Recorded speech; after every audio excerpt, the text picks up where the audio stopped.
बिस्मिल्लाहिर्रहमानिर्रहीम। अस्सलाम वालेकुम नाजरीन, आप यूट्यूब चैनल देख रहे हैं। मैं इमरान खान हूँ। नाजरीन, जेनजी की जो तहरीक है वो अब इंडिया में पहुँच गई है और कुछ अर्सा पहले इंडिया के सुप्रीम कोर्ट में चीफ जस्टिस ने एक जुमला बोलते हुए केस के दौरान नौजवानों को काकरोच से तशबीह दी थी।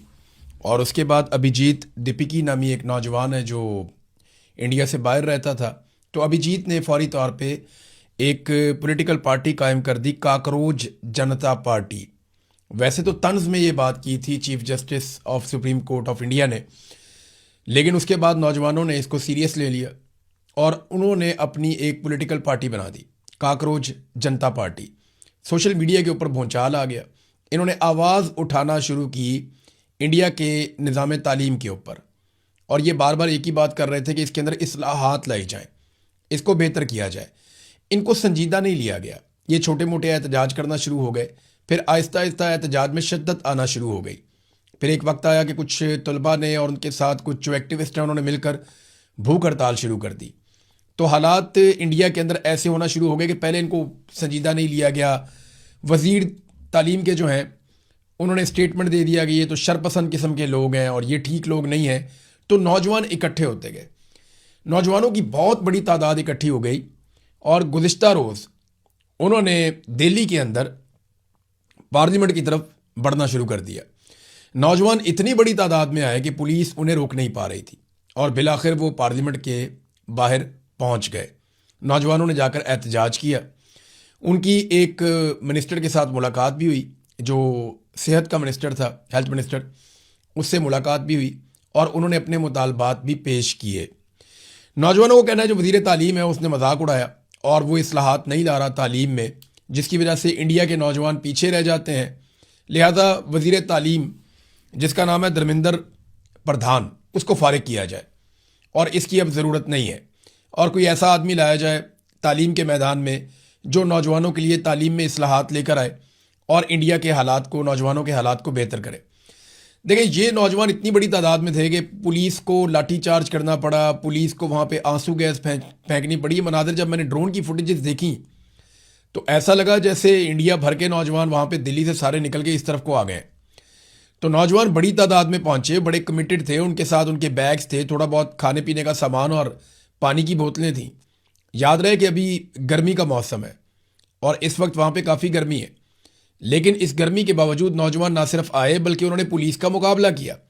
पुलिस ने उनके ऊपर बदतरीन लाठी चार्ज किया। कई नौजवान लाठियाँ खाते थे और खड़े रहते थे और वो बार बार कहते थे कि मारो हमें और मारो, हमें एक ही दफ़ा मार दो लेकिन हमें हमारा हक दो। ये सूरत हाल पैदा हो गई और फिर पुलिस ने वहाँ पे आंसू गैस चलाई, नौजवानों पे लाठी चार्ज की, उन्हें धक्कम पेल की, उन्हें वहाँ से धकेला, उनका स्टेज वहाँ से रिमूव किया गया। बहुत बड़ी नफरी पुलिस की बुलाई गई, बहुत बड़ी तादाद में पुलिस को इकट्ठा किया गया। लेकिन आप देखेंगे अभी तक की रिपोर्ट के मुताबिक एक भी नौजवान मरा नहीं है और ना ही इंडिया की पुलिस ने या फौज ने इन नौजवानों पे गोली चलाई। ये दिल्ली के अंदर आए भी, ये पार्लियामेंट के बाहर पहुंचे भी, इन्होंने अपना एहतजाज भी किया, अपने मुतालबात भी रखे, वहाँ पे मार कुटाई भी हुई, धक्कम पेल भी हुई, लेकिन इसके बावजूद इंडियन सरकार ने इन नौजवानों पे गोली नहीं चलाई। पाकिस्तान में एक नया ट्रेंड हम देखते हैं कि अब पाकिस्तान की मिलिट्री एस्टेब्लिशमेंट फौरी तौर पे गोली चलाने का ऑप्शन ले लेती है और उसके लिए जो कॉन्फिडेंस चाहिए होता है वो उन्हें डोनाल्ड ट्रंप से मिल जाता है कि डोनाल्ड ट्रंप का हाथ हमारे सर पे है, गोली वोली मार भी देंगे, कुछ 10 15 20 लोग मारे जाएं तो फ़र्क नहीं पड़ता। आज़ाद कश्मीर में जो डाटा है वो 50 से ऊपर पहुंच गया है शोहदा का, 50 से ज़ायद शोहदा का डाटा है। अभी पिम्स के अंदर एक और नौजवान की शहादत हो गई है, उसे भी गोलियां लगी थी आज़ाद कश्मीर में। तो यहाँ तो परवाह ही नहीं करते, गोली मारते हैं इंसान को। लेकिन इस वक्त जो सूरत हाल है इंडिया में, नौजवानों ने अपने मसल शो किए हैं और आने वाले दिनों में ऐसा लगता है कि ये एक बहुत बड़ा ख़तरा बन जाएगा नरेंद्र मोदी के लिए। नरेंद्र मोदी जिसे काफ़ी कोशिशों के बावजूद कांग्रेस शिकस्त नहीं दे पाई, बाकी मुखालफीन जो है वो नरेंद्र मोदी को नहीं तोड़ पाए, उसको नहीं हिला पाए उसकी जगह से, और नरेंद्र मोदी ने पैसे के ज़रिए से, ताकत के ज़रिए से सिस्टम के ऊपर पूरा अपना कंट्रोल और अपनी पकड़ बना के रखी। लेकिन अब ये नौजवान जो हैं वो ऐसा लगता है बुनियादें हिला देंगे नरेंद्र मोदी की। इन्होंने मुतालबात जो हैं उनको बढ़ाना शुरू कर दिया नौजवानों ने और अब ये दोबारा निकलेंगे। देखिए, इनका कॉन्फिडेंस बढ़ता जाएगा। ये जो नौजवानों की मूवमेंट है ना, इसका आगाज़ हुआ था श्रीलंका से। सबसे पहले श्रीलंका के अंदर आवाम निकली जिसमें बहुत बड़ी तादाद में नौजवान थे, ये भी तंग आए हुए थे सिस्टम से। इन्हें लग रहा था कि सिस्टम शहरियों को दबा रहा है। श्रीलंका के अंदर इनकलाब आ गया, उन्होंने उठा के पाक से खानदान की ऐसी तैसी फेर दी थी और हमने वो मनादिर देखे थे। अभी श्रीलंका के अंदर चीज़ें नॉर्मलाइज हैं। फिर हमने देखा बांग्लादेश के अंदर नौजवान उठ गए। बांग्लादेश के नौजवानों ने हसीना वाजिद के मजालिम के खिलाफ खड़े होकर और उन मजालिम के खिलाफ ख़ासतौर पर जो मेरिट की धज्जियाँ उड़ाई जाती थी, जो नौजवानों का इस्तेहसाल किया जाता था, जो उनकी पॉलिसीज थी, उनके खिलाफ नौजवान खड़े हो गए और ऐसा प्रोटेस्ट किया कि हसीना वाजिद को मुल्क छोड़कर भागना पड़ा। और हसीना वाजिद के मजालिम की दास्तानें जो खुलकर फिर बाहर आई हैं, जो लोग जबरी तौर पे लापता किए गए वो छूट छूट कर आए कई साल के बाद। तो बड़ा जुल्म, 15 साल तक हसीना वाजिद ने जुल्म किया था। नौजवानों ने कंट्रोल ले लिया अपने हाथ में बांग्लादेश का। वहाँ पे एक इलेक्शन हुआ, उसके नतीजे में एक नई हुकूमत बनी है बांग्लादेश में। आज हालात बेहतर है। इसी तरह फिर नेपाल के अंदर हुआ। नेपाल में नेपो किड्स थे, वहाँ की जो रॉयल फैमिली है उनके बच्चे, वो वीडियोज़ बनाते थे अपनी अय्याशियों की, अपनी ज़िंदगी की बड़ी खूबसूरत वीडियोस बनाते थे कि ये सहूलत है, ये गाड़ी है, ये प्लेन है। तो वो बहुत खुशहाल ज़िंदगी गुजार रहे थे, लेकिन वो वीडियोस बना के वो पब्लिक करते थे, जैसा कि जरदारी साहब के बच्चे भी कभी कभी करते हैं। तो उससे नौजवानों के अंदर एक गुस्सा पैदा हुआ और वो इतना बढ़ता चला गया कि नेपाल में भी ये सब हो गया। अब आप देखें, श्रीलंका, बांग्लादेश, नेपाल और फिर अगला मुल्क आता है इंडिया। ये मुल्क है भी इसी तरतीब से, इस तरफ को आप आते जाएँ तो एक ही जगह पे है। तो इंडिया में अब नौजवान खड़े हो गए हैं और ये जेनजी है। ये वो जनरेशन है जिसको हम जेनजी कहते हैं, यानी वो नौजवान जो 25 साल के आसपास की उम्र के हैं, इससे ऊपर नीचे। तो ये जेनजी नौजवान है और इन्होंने अब मुसीबत डाली हुई है इंडिया के अंदर। ये बढ़ते जाएंगे, ये मेरी प्रिडिक्शन है। मैंने जब आपको पहली दफा बताया था ना कि काकरोच जनता पार्टी, उन्होंने एक पार्टी बनाई है जो सोशल मीडिया के ऊपर वायरल हो गई है, मैंने आपको तब भी कहा था कि ये प्रैक्टिकली आहिस्ता आहिस्ता बड़े होते जाएंगे। फिर जब वो इंडिया पहुंचा, मैंने आपको तब भी बताया था कि इसका जो फाउंडर है वो इंडिया पहुंच गया और अब वो बड़े एहतजाज के अंदर आज वो फाउंडर भी मौजूद था, बाकी नौजवान भी मौजूद थे और नौजवान खुद क़यादत कर रहे हैं। मैंने देखा छोटी छोटी लड़कियों को, बच्चियों को, उन्होंने जिस अंदाज में वहां पे डंडे और आंसू गैस का मुकाबला किया और वो पीछे हटने को तैयार नहीं थे। वो उनको शऊर था, उनको पता है कि उनके साथ क्या ज्यादती हो रही है और नरेंद्र मोदी की सरकार वहां पे क्या कर रही है। तो आहिस्ता आहिस्ता अब वहां पे भी नौजवान इंडिया में ये जेनजी का बुखार यहां तक पहुंच गया। अगला मुल्क है पाकिस्तान। तो पाकिस्तान के नौजवानों को भी अब तैयारी पकड़नी पड़ेगी, क्योंकि जिम्मेदारी तो नौजवानों पे आनी है। अल्टीमेटली पाकिस्तान के नौजवानों को ये रिस्पॉन्सिबिलिटी लेनी पड़ेगी, चाहे नौजवान इस्लामाबाद, रावलपिंडी के हों, खैबर पख्तूनख्वा, पंजाब, सिंध, बलूचिस्तान, खैबर पख्तूनख्वा या गिलगित बल्तिस्तान के नौजवान हो या कश्मीर के नौजवान हो।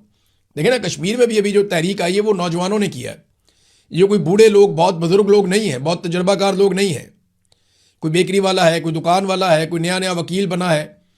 तो ये सारे छोटे छोटे मिडिल क्लास के घरों से उठे हुए नौजवान हैं और स्कूलों के बच्चे बच्चियां आते हैं वहां पे धरने के अंदर और बड़ी तादाद में नौजवान शिरकत कर रहे हैं उन एहतजाजों में जो आज़ाद कश्मीर में हो रहे हैं। उसके ऊपर मैं आपको बाद में बताता हूं। लेकिन अब पाकिस्तानी नौजवानों को अल्टीमेटली अपने हुकूक के लिए खड़ा होना पड़ेगा, ये देखे बगैर कि कौन सी पॉलिटिकल क़यादत उनको लीड करती है या नहीं करती। ज़रूरत नहीं है ना, पॉलिटिकल पार्टीज के पास नॉर्मली ऐसा विजन नहीं है जो मौजूदा हुकूमत के अंदर। खास तौर पे वो तो सिर्फ अपने बच्चों को बना रहे हैं।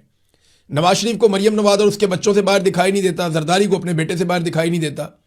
ख्वाहिश तो देखो ना, उसने कभी इस ख्वाहिश का इजहार नहीं किया कि मैं चाहता हूं कि पाकिस्तान का नौजवान इक्तदार में हिस्सेदार बने। नहीं, वो कहता मेरी ख्वाहिश है कि मेरी जिंदगी में मेरा बेटा वजीर आजम बन जाए एक दफा। आप देखें ना उनकी ख्वाहिशात कैसी हैं, वो अपनी फैमिली से बाहर जाती ही नहीं है। तो नौजवानों को पाकिस्तान में तालीमी इस्लाहात के लिए, नौकरी के एक जैसे मौके के लिए, बुनियादी इंसानी हुकूक की फराहमी के लिए, नाइंसाफ़ी के ख़ात्मे के लिए, जो अकरबा परवरी होती है यहाँ पे अपने ही लोगों को रेवड़ियाँ बांटी जाती हैं, उसके खिलाफ, और नौजवानों के मैंडेट का एहतराम कि नौजवान जो बात करते हैं, जिसको वोट डालते हैं, वहाँ पे वो मैंडेट उसको मिलना चाहिए। खेलों के मौके, सेहत के मौके, ये उन्हें मिलने चाहिए। इन मामलात के अंदर इस्लाहात होनी चाहिए। फिर मेरिट का क़याम होना चाहिए पाकिस्तान में, निज़ाम इंसाफ होना चाहिए और शफाफ होना चाहिए, आज़ादी सारे राय होनी चाहिए। इंटरनेट बार बार पाकिस्तान में बंद कर देते हैं, मोबाइल फ़ोन बंद कर देते हैं, ये सिलसिले पाकिस्तान में बंद होने चाहिए। करप्शन, रिश्वत, सिफारिश, इन सारी चीज़ों के खिलाफ पाकिस्तानियों को आज नहीं तो कल उठना पड़ेगा और ये जिम्मेदारी पाकिस्तान के नौजवानों को अपने हाथ में लेनी पड़ेगी, क्योंकि श्रीलंका से लेकर बांग्लादेश तक, बांग्लादेश से नेपाल और नेपाल से इंडिया और इंडिया से अब ये कश्मीर आज़ाद कश्मीर में भी है। और फिर ये पाकिस्तान के अंदर अल्टीमेटली नौजवानों को ये जिम्मेदारी लेनी पड़ेगी। तो नौजवान अपने आप को ज़हनी तौर पे तैयार करें।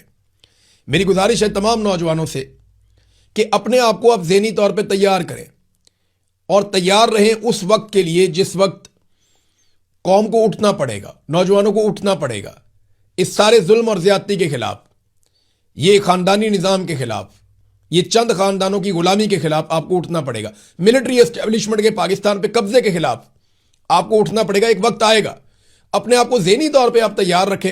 जब वो वक्त आएगा तो साथ मिलकर निकलें तो अल्लाह ताला आपको कामयाबी देगा। नाज़रीन, बिलावल ने कश्मीर के अंदर एक बात की है, ज़रा वो बात आपके सामने में पहले रख देता हूं। स्टेटमेंट बहुत इंटरेस्टिंग है। उन्होंने कहा, ये वफाकी वज़रा के गैर जिम्मेदाराना बयानात से आज़ाद कश्मीर का मामला पेचीदा हो रहा है। देखें, आज़ाद कश्मीर में हुकूमत किसकी है? बिलावल की है। आज़ाद कश्मीर में इतनी सारी फोर्सेस किसने बुलाई? जिन्होंने गोली चलाई, बिलावल ने बुलाई, बिलावल की पार्टी ने बुलाई और गोली भी चलवाई। जो लोग हैं जॉइंट अवामी एक्शन कमेटी के, उन्हें कलअदम किसने करार दिया? बिलावल ने और उसकी पार्टी ने किया। और कलअदम करार देने के बाद उनके सरों के ऊपर इनाम किसने रखा? बिलावल ने और उसकी पार्टी ने रखा।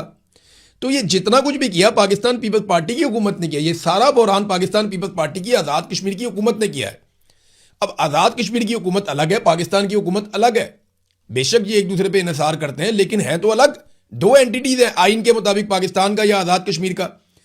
तो बिलावल जो कुछ आज़ाद कश्मीर में बिलावल की हुकूमत कर रही है, वो उसके लिए पाकिस्तान की हुकूमत को जिम्मेदार कैसे ठहरा सकते हैं? ये है मेरा सादा सवाल।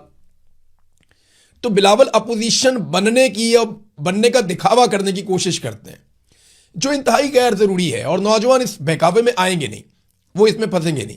हाँ, मुज़ाकरात इस वक्त हो रहे हैं आज़ाद कश्मीर में और उसकी ड्राफ्टिंग जारी है। मुज़ाकरात की इस वक्त की सिचुएशन जो है वो मैं आपको बता देता हूं। थोड़ी देर पहले मैंने इंफॉर्मेशन गैदरिंग की है।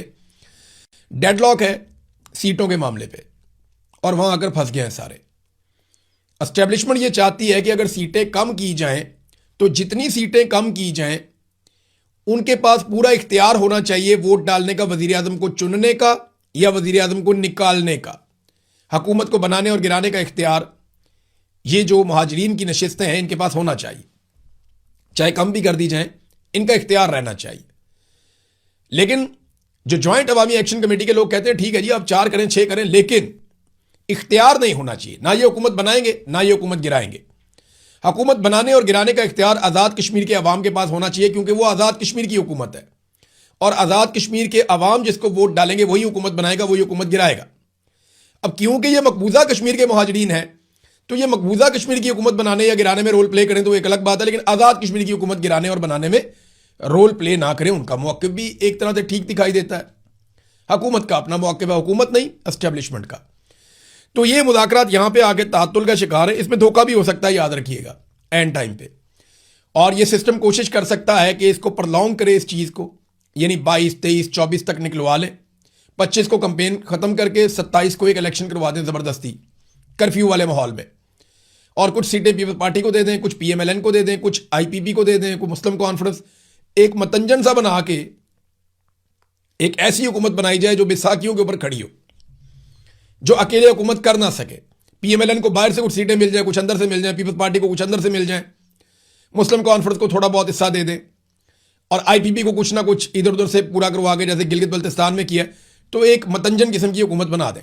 अब एक राय यह है कि पाकिस्तान तहरीक इंसाफ और जॉइंट अवामी एक्शन कमेटी को इलेक्शन जरूर लड़ना चाहिए, और मेरे ख्याल में इनको इलेक्शन लड़ने के लिए 48 घंटे से ज्यादा का टाइम नहीं चाहिए।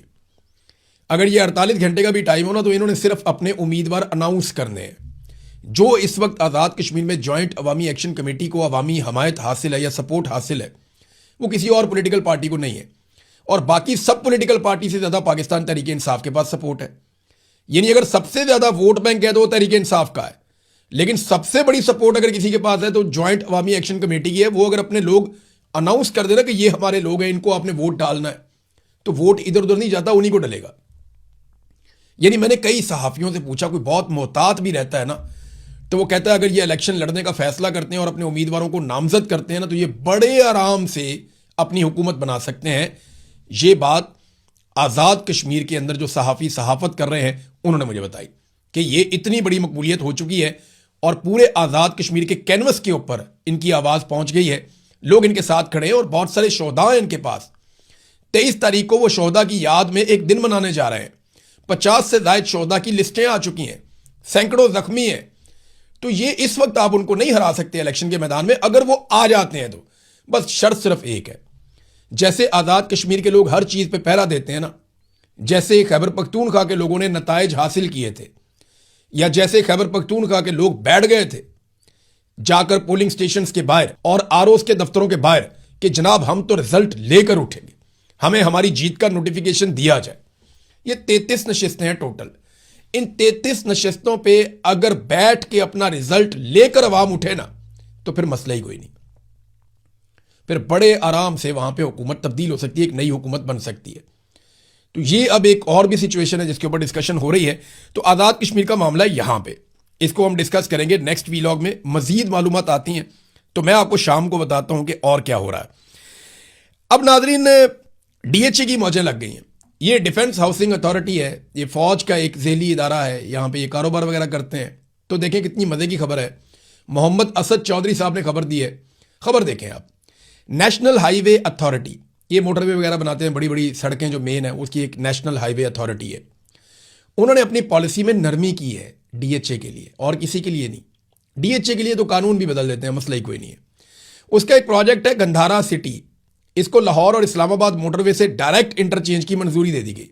हालांकि किसी भी एक इस तरह के प्रोजेक्ट को मोटरवे से इंटरचेंज क्यों दिया जाएगा? इंटरचेंज तो शहरों के लिए होते हैं, सोसाइटियों के लिए तो नहीं होते। लेकिन क्योंकि डीएचए का है प्रोजेक्ट तो इन्हें जनाब इंटरचेंज की मंजूरी दे दी गई। पॉलिसी के मुताबिक मोटरवे पे 2 इंटरचेंजों के बीच में कम से कम 10 किलोमीटर का फासला होना चाहिए, मगर ये तो 7 किलोमीटर के ऊपर इन्होंने बना दिया है। और डीएचए इंतजामिया इंटरचेंज के लिए सरकारी फीस जो अदा करनी पड़ती है, यानी अगर आपने इंटरचेंज लेना है तो आपने एक सरकारी फीस भी देनी है ना, ये अरबों रुपए में होती है।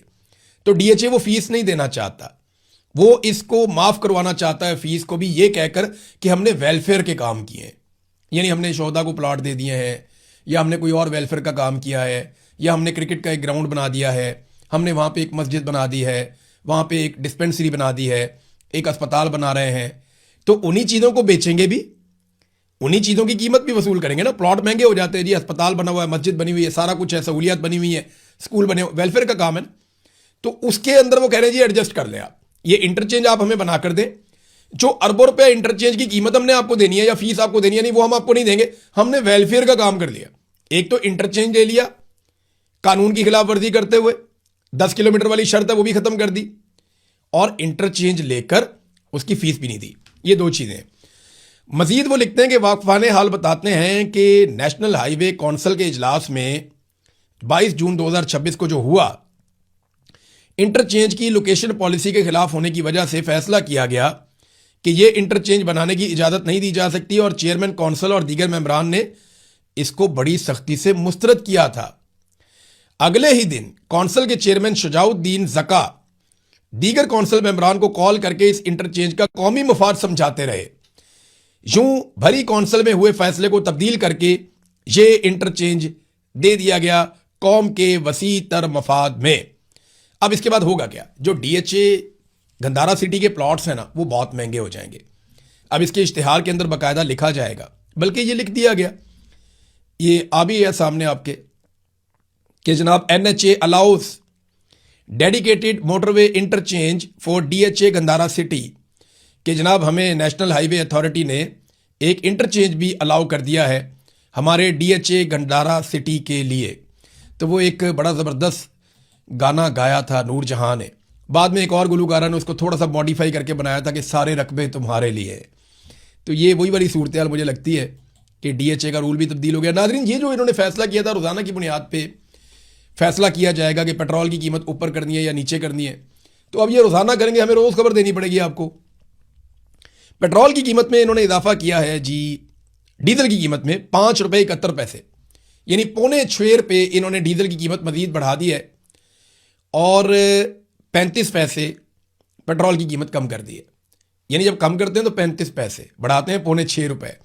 तो डीजल के ऊपर आवाम को अच्छा खासा चूना लगा रहे हैं। इस वक्त जो डीजल की कीमत है वो 360 रुपये तक पहुंच गई है, और पेट्रोल लगभग 316 रुपये का है। ये नाजरीन पाकिस्तान के साथ कर रहे हैं। इमरान खान का 150 वाला बहुत महंगा था और ये बहुत सस्ता है। ईरान और अमेरिका के इशू के ऊपर मेरे पास खबरें हैं, लेकिन बात करेंगे नेक्स्ट वीलॉग में। अब तक के लिए इतने, अपना ख्याल रखिएगा, अपने इस चैनल का भी। अल्लाह हाफ़िज़।